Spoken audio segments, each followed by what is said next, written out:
বন্ধুগণ নমস্কার। প্রথমে আপনাদের বলব আপনারা আমার চ্যানেলটি সাবস্ক্রাইব করবেন, ভিডিওটি লাইক ও শেয়ার করবেন। পশ্চিমবাংলার মুখ্যমন্ত্রী শ্রী শুভেন্দু অধিকারী আজ সিস্টেমেটিকভাবে অফিসের কাজ শুরু করেছেন এবং তিনি আজকে নবান্নে একটা হাই লেভেল মিটিং করেছেন এবং তারপরে তিনি একটা টুইটও করেছেন। সেই টুইটটা আমি আপনাদেরকে বলছি, সেটা হচ্ছে ইংরেজিতে যদিও। Held a high level administrative review meeting at Nabanna today with chief secretary Shri Dushmanta Nariyal IAS, home secretary Shrimati Sanghamitra Ghosh IAS, DGP Sri Siddhanath Gupta IPS and CP Kolkata Police Sri Ajay Nanda IPS to take current stock of the law and order and administrative situation in the state of West Bengal. We discussed key administrative priorities to ensure the safety and prosperity of every citizen in West Bengal. Our commitment to transparent and efficient governance remain absolute. খুবই গুরুত্বপূর্ণ tweet, খুব পরিষ্কার দৃষ্টিভঙ্গি।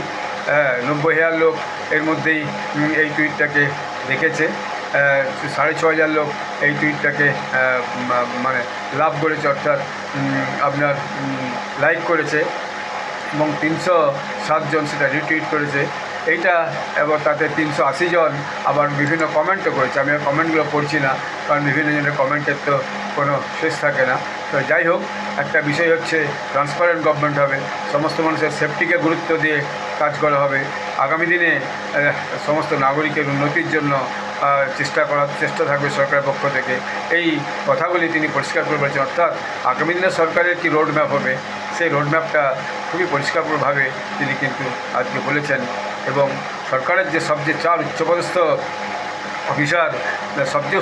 Officer, তাদের সঙ্গে বৈঠক করে এইটা তিনি টুইট করে জানিয়ে দিয়েছেন। অতএব এইটা সরকারের রোডম্যাপটা সবার কাছে এখন এই মুহূর্তে পরিষ্কার।